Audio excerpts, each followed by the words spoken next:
தாயிடமிருந்து அந்த சாபத்தை கேட்ட பாம்புகளின் தலைவன் வாசுகி, இந்த சாபம் எப்படி நிகழாமல் போகும் என்று சிந்தித்தான். பின்னர் தர்மத்தில் பற்றுள்ள ஐராவதம் போன்ற சகோதரர்களுடன் சேர்ந்து ஆலோசனை செய்தான். வாசுகி கூறினான், அன்பானவர்களே, இந்த சாபம் எப்படி விதிக்கப்பட்டதோ அது உங்களுக்கு தெரியும். அந்த சாபத்திலிருந்து விடுபட நாம் ஆலோசனை செய்து முயற்சி செய்வோம். எல்லா சாபங்களுக்கும் பரிகாரம் உண்டு, ஆனால் தாயால் சபிக்கப்பட்டவர்களுக்கு விடுதலை இல்லை. அழியாத அளவிட முடியாத சத்தியத்தின் முன்னிலையில் சபிக்கப்பட்டோம் என்று கேட்டதும் என் இதயம் நடுங்குகிறது. இது நமக்கு முழு அழிவை கொண்டுவரும். அந்த அழியாத தேவன் கூட அவள் சபிப்பதை தடுக்கவில்லை. எனவே பாம்புகளுக்கு தீங்கு வராத ஒரு வழியை பற்றி நாம் ஆலோசிப்போம்.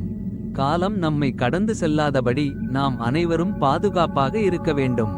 நாம் ஆலோசனை செய்தால் விடுதலைக்கான காரணத்தை காணலாம்.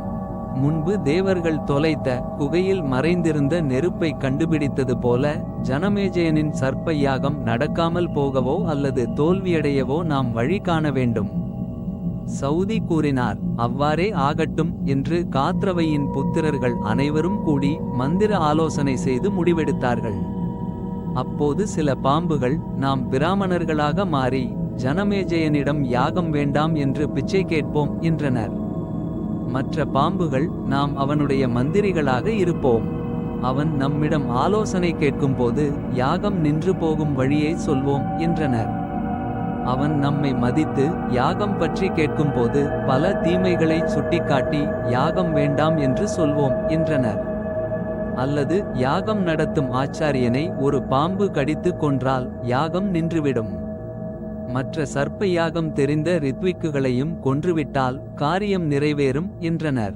அப்போது தர்மத்தில் பற்றுள்ள சில பாம்புகள், இது நல்ல யோசனையல்ல. பிரம்மஹத்தி பாவம் வேண்டாம். கஷ்டத்தில் சாந்தமாக இருப்பது நல்லது. அதர்மம் உலகத்தையே அழித்துவிடும் என்றனர். வேறு சில பாம்புகள், மேகங்களாக மாறி மின்னலுடன் நெருப்பை அணைத்து விடுவோம் என்றனர். அல்லது இரவு நேரத்தில் யாக பாத்திரங்களை எடுத்துச் சென்று யாகத்தை நிறுத்துவோம் என்றனர். யாகத்தில் நூற்றுக்கணக்கான அல்லது ஆயிரக்கணக்கான பாம்புகள் மக்களை கடித்தால் பயம் உண்டாகும் என்றனர். அல்லது சமைத்த உணவில் விஷம் கலந்து கெடுத்து விடுவோம் என்றனர். வேறு சிலர், நாம் ரித்விக்குகளாக மாறி யாகத்தை நிறுத்தும்படி தட்சிணை கேட்போம். அவன் நம் விருப்பப்படி செய்வான் என்றனர். வேறு சிலர், ஆற்றில் விளையாடும் அரசனை கடத்தி வந்து கட்டி வைத்தால் யாகம் நடக்காது என்றனர். வேறு சிலர், அவனை கடித்து கொன்றுவிட்டால் எல்லா தீமைகளுக்கும் மூலம் அருந்துவிடும். இதுவே சரியான வழி என்றனர். வாசுகியிடம், ராஜனே, உனக்கு எது சரியென்று தோன்றுகிறதோ அதைச் செய் என்றனர். வாசுகி யோசித்து பாம்புகளிடம், இது நல்ல யோசனையல்ல. எனக்கு இதில் விருப்பமில்லை. உங்களுக்கு எது நல்லதோ அதை சொல்லுங்கள். உங்கள் நன்மை தீமைகளை நினைத்து நான் வருந்துகிறேன் என்றான்.